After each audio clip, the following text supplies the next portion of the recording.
अहमदनगरच्या एका ऐतिहासिक वसाहतीत उभा आहे कसा गणपती, ज्याला विशाल असंही म्हणतात. पण त्याच्या उंचीपेक्षा त्याच्या कथेचं रहस्य अधिक गूढ आहे. अशी मान्यता आहे की ही मूर्ती प्रत्येक दिवसाला थोडी थोडी वाढते आणि तिच्या वाढीमागे अनेक गुपितही दडलेली आहेत.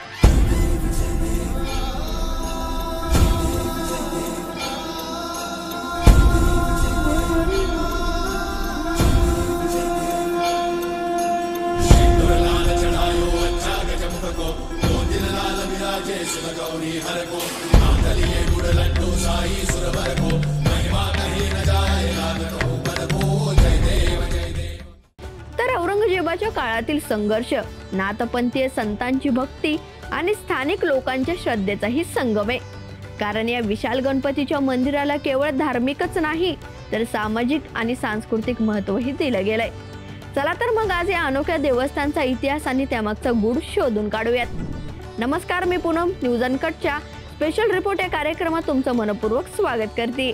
अहमदनगर शहराच्या मध्यभागी भव्य आणि ऐतिहासिक ठिकाण वसलेलं विशाल गणपती मंदिर हे अनेक पिढ्यांपासून भक्तांचं श्रद्धास्थान आहे. अंदाजे 200 वर्षांपूर्वी स्थापलेलं हे मंदिर आजही आपली भव्यता आणि धार्मिक महत्त्व टिकून आहे.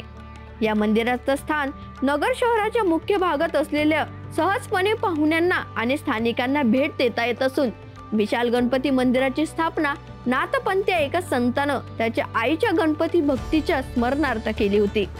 संतांच्या आईला गणपतीची फार श्रद्धा होती आणि त्यांच्या भक्तीला पूरक म्हणून त्यांच्या मुलानं हे मंदिर बांधण्याचा निर्णय घेतला. या मंदिराच्या स्थापनेमागील मुख्य उद्देश म्हणजे स्थानिक लोकांच्या आध्यात्मिक गरजा पूर्ण करणं आणि एक अशी जागा देणं जिथे भक्तिभावाने गणपतीची पूजा करू शकतील. कारण आजही नाथपंथीय परंपरेनुसार या मंदिराची पूजा केली जाते, त्यामुळे या मंदिराचा धार्मिक महत्त्वही मोठं आहे. तर मंदिराच्या गाभाऱ्याच्या मागे ते संतांची संजीवनी समाधी देखील आहे, ज्यामुळे या स्थळाला आध्यात्मिक महत्त्वही अधिक आहे. तर नाथपंथीय संप्रदायाचे शिष्य आजही या मंदिराची देखरेख करतात आणि विशेष पूजेचा आदरही करतात. म्हणूनच भक्तांच्या या मंदिरात येऊन मनोकामना पूर्ण होतात अशी श्रद्धा आहे. आणि या विशाल गणपतीबाबत सगळ्यात महत्त्वाची गोष्ट म्हणजे मंदिरातील विशाल गणपतीची मूर्ती सुमारे 11 फूट उंच असून ती विशाल गणपती म्हणूनही ओळखली जाते. या मूर्तीची एक अनोखी कथा म्हणजे ती मूर्ती दररोज थोडी थोडी म्हणजेच तिळा एवढी तिची स्वतःच वाढ होत असल्याचा लोकांचा विश्वास खूप जुना आहे.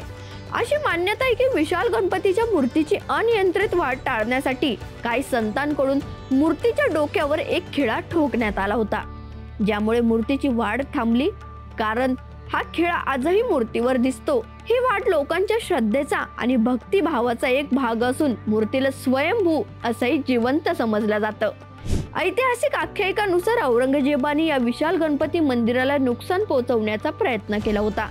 त्याने मंदिराची अवहेलनाही केली होती, पण त्याला यामुळे अनेक अपयश आणि दुर्दैवी प्रसंगांनाही सामोरं जावं लागलं असल्याची कथा स्थानिक लोकांमध्ये प्रचलित आहे. पश्चाताप करून औरंगजेबाने या मंदिरातील दिव्यांची व्यवस्था स्वतःहून केली होती, ज्यामुळे मंदिराला कायमस्वरूपी संरक्षण मिळालं. कारण या घटनेमुळे मंदिराचा धार्मिक आणि सामाजिक महत्त्व अधिक वाढलं आणि तो हिंदू मुस्लिम सौहार्दाचा एक उदाहरण बनलंय. मात्र विशाल गणपती मंदिर स्थानिक लोकांसाठी केवळ एक धार्मिक स्थळच नाही तर ते सामाजिक एकात्मतेचंही प्रतीक आहे.